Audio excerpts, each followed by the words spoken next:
Hello everyone, I'm Cindy Breakspeare, and I'd just like to take a few minutes of your time to remind you that our doctors, nurses, and healthcare workers are risking their lives every day while they work to protect ours, as together we fight COVID-19.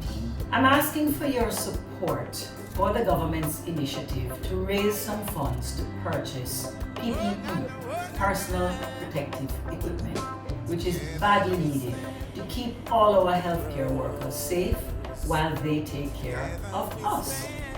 It's really easy to do. Just click on the link at the bottom of the screen or dial any one of the toll-free numbers to make your donation. And as we say in Jamaica, one cocoa, full basket.